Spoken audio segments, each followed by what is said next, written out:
barchaga teng profit do'stlar, yaxshimisizlar? Bugun bizda 24-mart soat O'zbekiston vaqti bilan 17:17 HUSD Gold'da nima qilishimiz mumkin?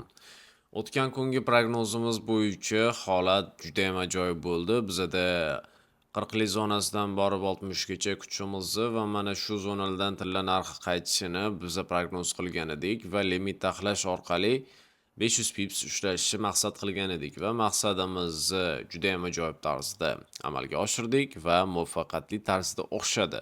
Hozirgi vaziyatda HUSD nima qilishi mumkin? Hozirda umumiy yo'nalish albatta selga harakatlanish kutilmoqda, lekin albatta selga harakatlanishidan oldin bu baga chiqib berib insonlarni qaysidir ma'noda aytganda baga ishontirmoqchi. Xo'sh. Bugun hisobida olayotgan ikkinchi videoyim, chunki birinchisida ovoz chiqmay qolgan edi. Shuning uchun tayyor qilib sizlarga chizib qo'ydim. Bir time frame ga keladigan bo'lsak, mana shu struktura bo'yicha kutmoqdaman, lekin bunaqa bo'lishi sal qiyinroq, lekin mana shu ideal yopilishim bo'lgan bo'lardi. Ya'ni narx 40-43 gacha bitta chiqib berib, so'ng narx harakati 3000 gacha oqishi, lekin bunchalik uzoq yurmaydi bozor.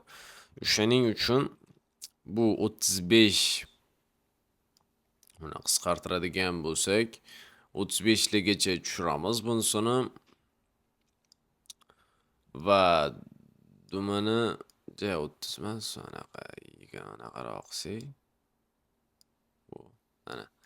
Mana shu tarzda idealroq variant bo'ladi. Bu yoqdan albatta bilamiz, biz 100% o'zimizga ishonch bildirsak-da, lekin pozitsiyalarni bo'lib ochamiz, chunki bitta joydan ochganimizdan ko'ra uni 2-3 ga bo'lib ochganimiz bizga yaxshiroq bo'ladi.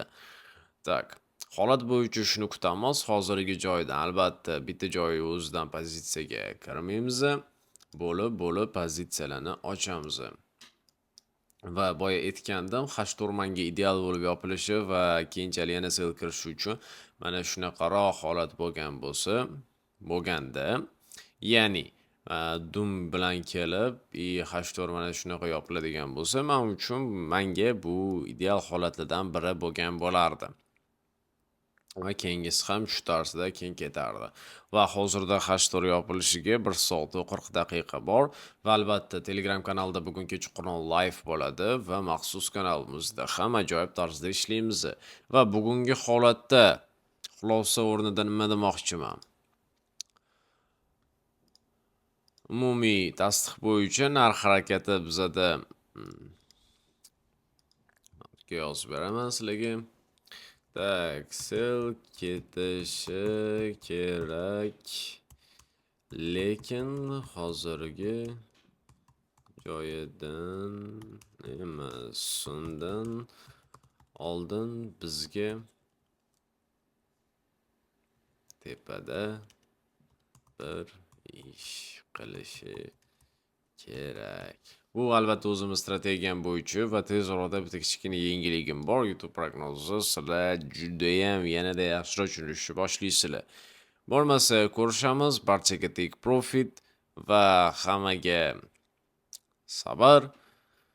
Bo'lmasam keyingi videoda ko'rishamiz.